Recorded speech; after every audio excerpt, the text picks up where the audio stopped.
ಓಂ ಶ್ರೀ ಪರಮಾತ್ಮನೇ ನಮಃ.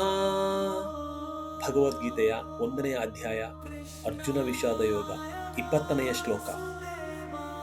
ಅಥ ವ್ಯವಸ್ಥಿತಾನ್ ದೃಷ್ಟ್ವಾ ಧಾರ್ತರಾಷ್ಟ್ರಾನ್ ಕಪಿಧ್ವಜಃ ಪ್ರವೃತ್ತೆ ಶಸ್ತ್ರ ಸಂಪಾತೆ ಧನುರುದ್ಯಮ್ಯ ಪಾಂಡವಃ ಋಷಿಕೇಶಂ ತದಾ ವಾಕ್ಯ ಮಿದಮಾಹ ಮಹೀಪತೆ.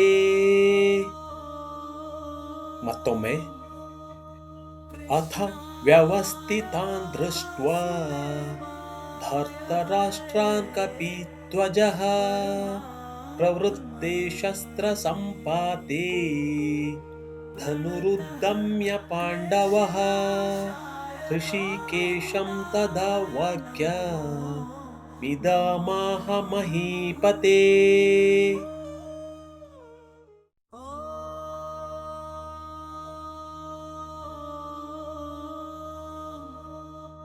ಈ ಶ್ಲೋಕದ ಕನ್ನಡ ಅರ್ಥ: ಆ ಸಮಯದಲ್ಲಿ ಕಪಿಧ್ವಜ, ಧ್ವಜದ ಮೇಲೆ ಹನುಮಂತನ ಚಿಹ್ನೆ ಹೊಂದಿದ್ದ ಅರ್ಜುನನು ಯುದ್ಧಕ್ಕೆ ಸಜ್ಜಾಗಿ ನಿಂತಿದ್ದ ಧೃತರಾಷ್ಟ್ರನ ಪುತ್ರರನ್ನು ಕಂಡನು. ಆಯುಧಗಳ ಘರ್ಷಣೆಯಿಂದ ಯುದ್ಧ ಆರಂಭವಾಗಲಿದ್ದಾಗ ತನ್ನ ಧನುಸ್ಸನ್ನು ಎತ್ತಿ ಹಿಡಿದು ಋಷಿಕೇಶನಾದ ಶ್ರೀಕೃಷ್ಣನಿಗೆ ಹೀಗೆ ಹೇಳಿದನು: